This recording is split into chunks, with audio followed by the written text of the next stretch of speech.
টুকরা কে মেরা পেয়ার গার্লফ্রেন্ডের কথা ভেবেই ইনকামের কথা ভাবা যাবে না। কোনো মানুষ তার নিজের প্রয়োজনে অর্থ উপার্জন করে না। এই যে সকাল 7টা বাজে এসে অফিসের জন্য বের হয়ে পড়েছি, শীতের সকাল, কিন্তু শীতটা দূরে ঠেলে শুধুমাত্র অর্থ উপার্জনের পিছনে লেগে পড়া এটা খুব সহজ বিষয় নয়। কিন্তু এই অর্থ উপার্জন যারা করে আপনার পরিবারের, তাদের কথা একবার ভেবে দেখবেন, তারা কি আসলে নিজের প্রয়োজন মেটাচ্ছে, নিজের প্রয়োজনে কিছু উপার্জন করতেছে, নাকি শুধুমাত্র আপনাদের জন্য। আর যারা অর্থ উপার্জন করে না, যাদের করা উচিত পরিবারের ব্যাকআপ হিসাবে দাঁড়ানো উচিত, কিন্তু তারা কোনো ধরনের সহযোগিতায় আসে না, তাদের কথা ভিন্ন। তাদের পরিবারকে নিয়ে চিন্তা করার মতো জ্ঞান হয় না, এটাই বলা যায়, যদি শক্তভাবে না বলা হয়।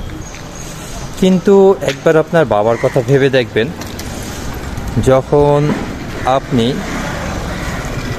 প্রতিনিয়ত যে খরচটা আপনার পরিবারের, ওইটার যে কোনো একটা খরচ 1 মাস, 2 মাস, 3 মাস পরিচালনা করে দেখবেন, তারপরে আপনি বুঝতে পারবেন যে আপনার বাবা কেন প্রতিদিন নিয়মিতভাবে একদিনও গ্যাপ দেয় না, অর্থ উপার্জনের পিছনে ছুটে বেড়ায়। তখনই একমাত্র বোঝা সম্ভব যখন আপনি আপনার বাবার নিয়মিত খরচগুলোর 1-2টা নিজে পরিবহন করবেন। আর এর মধ্যে যদি অর্থ উপার্জনের পথে কোনো সমস্যা হয়, তাহলে কতটা টেনশন আসে তা আপনার আমার ভাবার বাহিরে। এতটা প্রেশার নিয়ে যেই বাবা মা আমাদের পরিচালনা করতেছে, তাদের জন্য আমরা কতটুকু ভাবতেছি একটু ভেবে দেখবেন যে আপনার বাবা মার অর্থের প্রয়োজন আছে কিনা, পরিবার পরিচালনার জন্য তাদের সহযোগিতার প্রয়োজন আছে কিনা। আর সহযোগিতার প্রয়োজন হলেও আপনার সেই সক্ষমতা থাকা সত্ত্বেও আপনি সেটা করতেছেন কিনা। শুধুমাত্র মোটিভেশনাল স্পিচ শুনলেই কাজ হবে না, শুধু টুকরা কে মেরা পেয়ার গার্লফ্রেন্ডের কথা ভেবেই ইনকামের কথা ভাবা যাবে না। যারা বছরের পর বছর আপনাকে জন্মের পর থেকে এই পর্যন্ত পরিচালনা করে আসছে, তাদের কথাও ভাবতে হবে। তারাও তো আপনার ভালোবাসা, পরিবারের বাবা মা, অন্যান্য সদস্য, তারাও তো আপনার পরিবারের অংশ, তারাও তো আপনার ভালোবাসা। শুধু অর্থ উপার্জনের কথা ভাববেন যখন টুকরাকে মেরা পেয়ার হবে, তখন এটা তো উচিত নয়।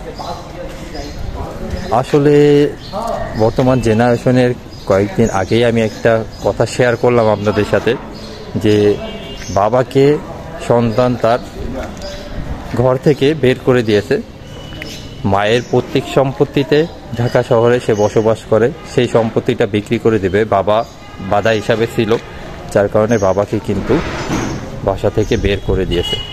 এমন সন্তান যেন কারো ঘরেই না হয়। আসলে সন্তান জন্মের পর থেকেই এমন হয়ে তৈরি হয় না, আস্তে আস্তে যখন তার পরিবেশ, তাকে যে শিক্ষাটা দেওয়া হয়, সেখান থেকেই তারা শিক্ষা নিয়ে থাকে।